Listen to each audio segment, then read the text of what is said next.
ওইদিকে যান আপনি, আপনি এই জায়গায় দাঁড়ান।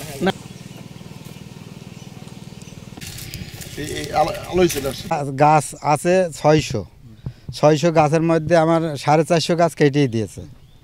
আর কলা গাছ ও 50-60টা আমার উপরে দিয়েছে।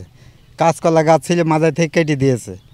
তারপর যারা কেটেছে এরা হলো বজা, পাগলা, ইসরাফিল ওরফে পাগলা, বজা, মতিন, তারপরে হইল সাজু, রবিউল, এরা এসে গাছগুলা কেটে দিয়ে গেছে।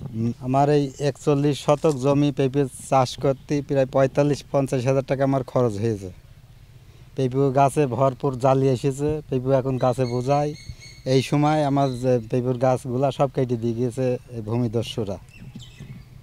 তা আমার এই পেঁপে আমার মোটামুটি আমি 1 থেকে 1.5 লাখ টাকা লাভের আশা করেছি। হয়তো পেঁপের প্রচুর দাম, 40 টাকা 35 টাকা কেজি, 35, 40, 50 টাকা কেজিও হয়ে যাবে। আমার তো 1.5-2 লাখ টাকা লাভ হইতো। তা এই আমাদের বিশাল ক্ষতি করে দিয়ে গেছে। আমি তো একেবারে ক্ষতিগ্রস্ত। আমার জমি 41 শতক, আমার জমির নাম খাজনা সব আছে।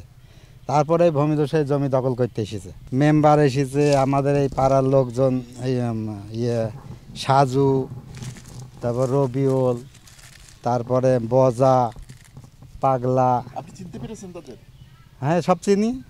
যারা অবস্থানে ছিল না তারা করে হ্যাঁ, ওই পাশের লোকে, আমার পাশে বাড়ি আছে, ওরা বললো মনো মেম্বার উনি ছিল আমার বাড়ির পাশে। উনি আমার ডাকে, উনি বলে উনি এইভাবে গাছ কাটছে, তা আমার বলবে না। এই সকাল 8টার দিকে 8 ঘটিকার সময় এলাকার কিছু ভূমিদস্যু তারা এই পেঁপে বাগানে আসার পরেই আপনার হচ্ছে পেঁপে গাছ পুরোপুরি আমার 600 চারার ভিতরে 450 থেকে 500 গাছ কেটে তারা ফেলে চলে যায়। স্থানীয়রা তারা জানায় যে তোমাদের অমুক বাগানে এই পেঁপে গাছের চারা কেটে দিয়ে গেছে। আমরা তখন ঘটনাস্থলে শুনে আমরা ওই মুহূর্তে আসার পরে আমরা দেখি এই অবস্থাতে আমাদের পেঁপে অনেক ক্ষতিগ্রস্ত হয়েছি। তো এইভাবে করে যদি ভূমিদস্যুরা এইভাবে চলে, তাহলে আবার আমরা কিভাবে থাকবো বলেন? আমরা চাষও করবো কী করে? আমরা এটাকে সুষ্ঠু বিচার চাই। আর এসপি অফিসে আমরা এটা অবগত করছি।